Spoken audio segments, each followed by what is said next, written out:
Assalamualaikum warahmatullahi wabarakatuh. Yang terhormat Dr. Meta Kusuma Ningtyas, SEMSI AKTCA. Perkenalkan saya Reni Amlatul Hendianti dengan NIM 1124828. Pada kesempatan ini saya akan mempresentasikan hasil analisis laporan keuangan PT United Tractor Tbk periode 2023 sampai 2024. Analisis ini menggunakan beberapa metode yaitu Common Size, analisis rasio keuangan, DuPont Analysis, Altman Z-Score, serta Industry Comparison. Tujuan analisis ini adalah untuk menilai kondisi keuangan perusahaan, mengidentifikasi masalah yang paling material, kemudian memberikan rekomendasi yang dapat mendukung peningkatan kinerja perusahaan di masa mendatang. Selanjutnya, saya akan memaparkan hasil analisis tersebut secara bertahap. PT United Tractors Tbk merupakan anak perusahaan PT Astra International Tbk dan merupakan salah satu perusahaan alat berat terbesar di Indonesia. Sejak tahun 1989, saham perusahaan telah tercatat di Bursa Efek Indonesia. Dan saat ini, United Tractors memiliki 5 pilar bisnis utama, yaitu mesin konstruksi, kontraktor pertambangan, industri konstruksi, dan energi. Diversifikasi bisnis tersebut menjadikan perusahaan memiliki sumber pendapatan yang cukup beragam sehingga mampu mempertahankan daya saing di industri. Berdasarkan laporan keuangan tahun 2024, pendapatan bersih PT United Tractors meningkat sekitar 5% dibandingkan tahun 2023. Peningkatan ini didorong oleh pertumbuhan pada segmen kontrak pertambangan, mesin konstruksi, serta pertambangan emas dan mineral lainnya. Namun meskipun pendapatan meningkat, laba bersih justru mengalami penurunan sekitar 5%. Hal ini terjadi karena penurunan laba dari bisnis batubara serta meningkatnya beban bunga. Hasil analisis Common Size laba rugi juga menunjukkan bahwa beban pokok penjualan meningkat dari 72% menjadi 75%. Akibatnya laba operasi dan laba bersih mengalami penurunan. Sementara itu, Common Size neraca menunjukkan kondisi yang lebih positif. Komposisi aset relatif stabil, sedangkan proporsi liabilitas turun dari 45% menjadi 42% dan ekuitas meningkat menjadi 58%. Hal ini menunjukkan struktur permodalan perusahaan semakin sehat karena ketergantungan terhadap utang semakin rendah. Selanjutnya adalah analisis rasio likuiditas dan aktivitas. Dari sisi likuiditas sendiri, karena rasio meningkat dari 1,45 menjadi 1,54, quick ratio meningkat dari 1,06 menjadi 1,17 dan cash ratio juga meningkat dari 0,43 menjadi 0,55. Hasil tersebut menunjukkan kemampuan perusahaan dalam memenuhi kewajiban jangka pendeknya semakin baik.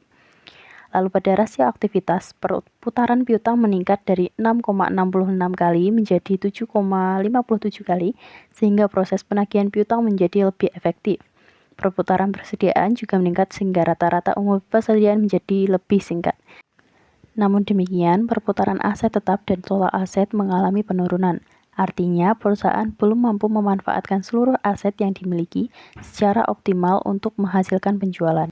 Pada rasio solvabilitas, debt to total asset menurun dari 0,45 menjadi 0,42. Hal ini menunjukkan struktur modal perusahaan semakin kuat karena proporsi utang terhadap aset semakin kecil. Meskipun demikian, times interest earned dan fixed charge coverage mengalami penurunan.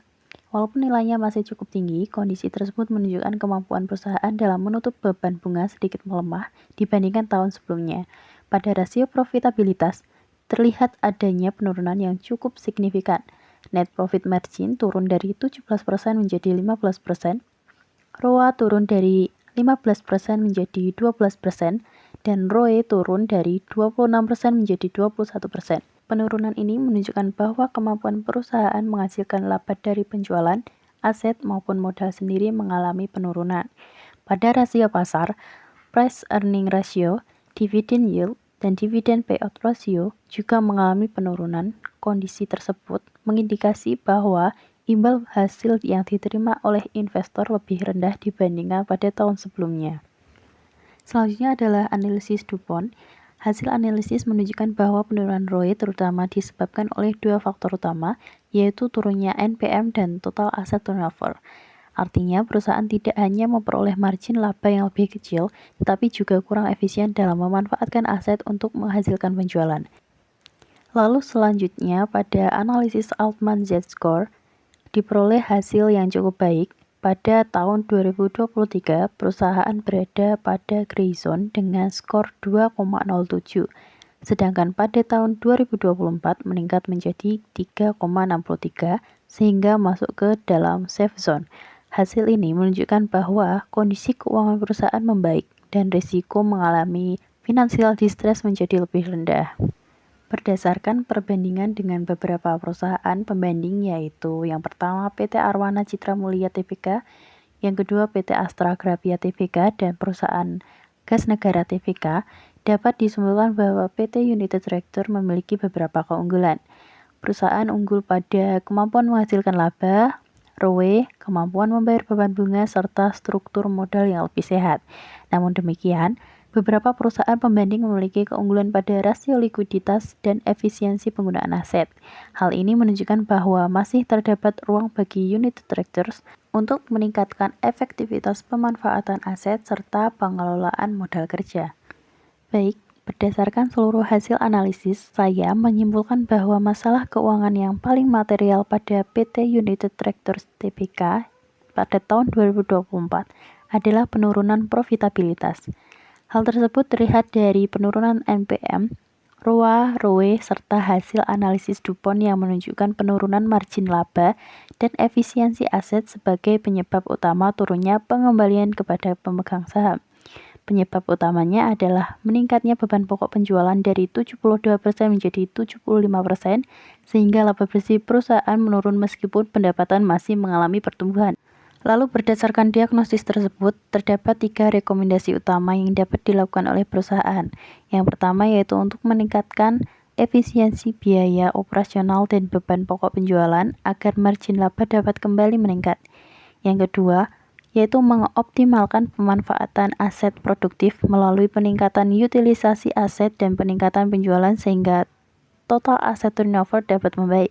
Yang ketiga yaitu memperkuat pengelolaan modal kerja dengan mempercepat penagihan piutang, mengoptimalkan persediaan dan menjaga kecukupan kas.